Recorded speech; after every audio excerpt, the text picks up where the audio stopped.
Hello and welcome back to my channel explored सुहानी।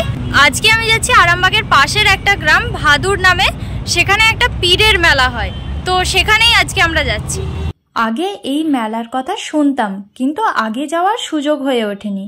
তো এই বছর এই মেলার তারিখ জানা মাত্রই যাই হয়ে যাক এইবারে যাব ঠিক করেই রেখেছিলাম।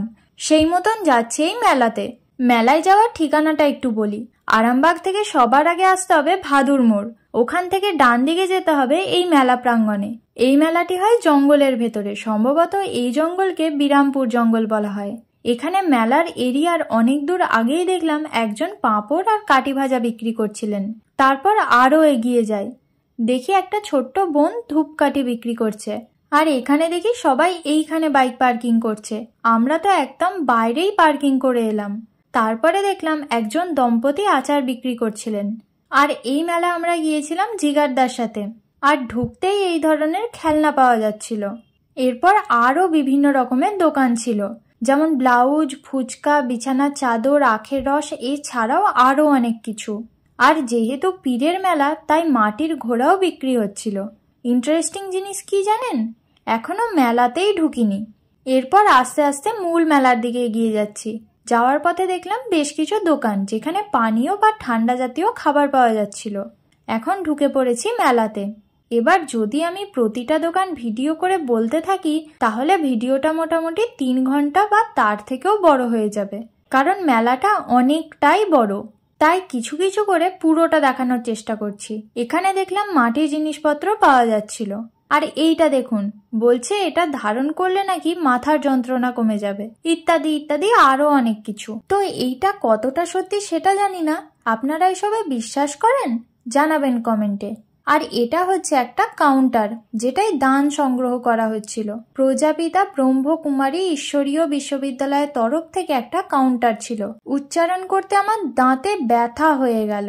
তার পাশে সত্য সাই সেবা সংগঠনের তরফ থেকে ছিল একটা কাউন্টার, আর তার উল্টো দিকে ছিল এই বসার জায়গার ব্যবস্থা।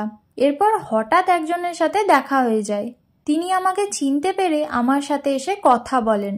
আমার খুব ভালো লাগে যখন রাস্তাঘাটে মানুষ আমাকে চিনতে পেরে আমার সাথে কথা বলতে আসেন। এই মেলায় গিয়ে নিজের ভিউয়ার্সদের সাথে দেখা হয়ে বেশ ভালো লাগলো। আপনারা এভাবেই আমাকে ভালোবাসা দিতে থাকুন, বিনিময়ে না হয় আমি আপনাদের আরও সুন্দর সুন্দর ভিডিও উপহার দেব। আর এই দিকটাই মাজারে চড়ানোর চাদর বিক্রি হচ্ছিল। তার ঠিক পাশে বিক্রি হচ্ছিল লেরো। তার ঠিক পাশেই এগুলো সম্ভবত মাছ ধরার জাল। তার থেকে এগিয়ে গিয়ে ডান দিকে এনারা আমাকে স্বাগতম জানাচ্ছিলেন। একটা জিনিস হয়তো ভিড়ের মধ্যে আন্দাজ করা যাচ্ছে না, সেটা হলো এই মেলার এরিয়া। এটা কিন্তু অনেকখানি এরিয়া জুড়ে হচ্ছে, আর এখানে চলছে রান্না। এত বড় উনুন আপনারা আগে দেখেছেন নিজের চোখে?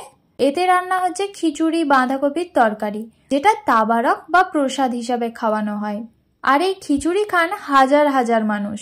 তবে আমার সেই সৌভাগ্য এবছর হলো না, কারণ খাবারের লাইনে প্রচুর ভিড় ছিল। আর এই হচ্ছে পীর সাহেবের মাজার। এই পীর সাহেবের নাম হলো মকতুম সাহেব। মাজারেও প্রায় হাজার হাজার মানুষ আসছেন মানসিক করতে। এই রইল মাজারটা। এই মাজারটি 1402 সালে তৈরি করা হয়। এরপর আবারও সেই মেলায় প্রচুর দোকান, কিন্তু শুধু ঘুরে হচ্ছিল না, তাই দাদা পাঁপড় ভাজা নিয়ে নিল। মেলায় ধুলো মেশানো পাঁপড় খেতে ভালোই লাগলো। অবশ্য পাঁপড়টা কিনলে ধুলোটা ফ্রি ছিল। আমি ওনার পাঁপড় ভাজার কোনো দোষ দিচ্ছি ভাববেন না আবার, আসলে মেলায় খুব ধুলো উঠছিল। এই মেলাতেও পটেটো স্প্রিং এর দোকান এসেছিল, তবে তেলটা নিজের চোখে দেখার পর আর খাওয়ার সাহস পেলাম না। এরপর আইসক্রিম, খেলনা, ব্যাগ, চীনামাটির জিনিস এসবের দোকান ছিল। তারপর এদিকটাই ছিল জিলাপির দোকান ও বিভিন্ন খাবারের দোকান। তারপর দেখলাম এক খুদে ব্যবসায়ী, হয়তো বাবা বসিয়ে গেছেন ও নিজেই খেলনা নিয়ে খেলতে লেগে পড়েছে।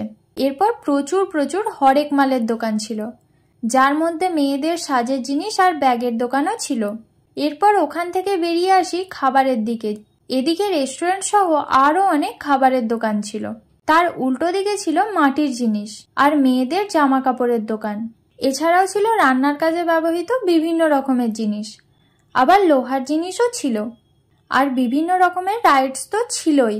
এছাড়া একটা নতুন জিনিস এই মেলায় দেখলাম, সেটা হচ্ছে প্যাটিসের দোকান। এটা সব মেলায় দেখা যায় না।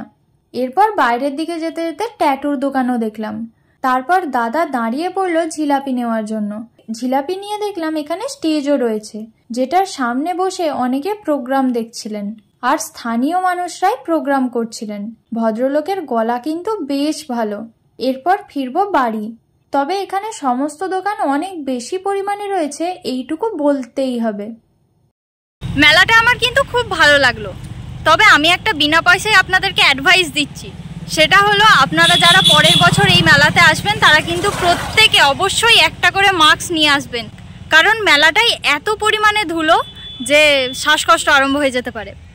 তো আজকের ভিডিওটা এখানেই শেষ করছি। ভালো লাগলে অবশ্যই একটা লাইক, কমেন্ট, শেয়ার করে দেবেন। আর যারা চ্যানেলে নতুন তারা অবশ্যই সাবস্ক্রাইব করে পাশে থাকা বেল আইকনটাকে ক্লিক করে দেবেন, যাতে আমার সব ভিডিওটা আপনারা আপডেট পান। আর ফেসবুক পেজ থেকে দেখলে অবশ্যই পেজটাকে একটা ফলো করে দেবেন। দেখা হচ্ছে আবার পরের ভিডিওতে। আজকের মতন টাটা।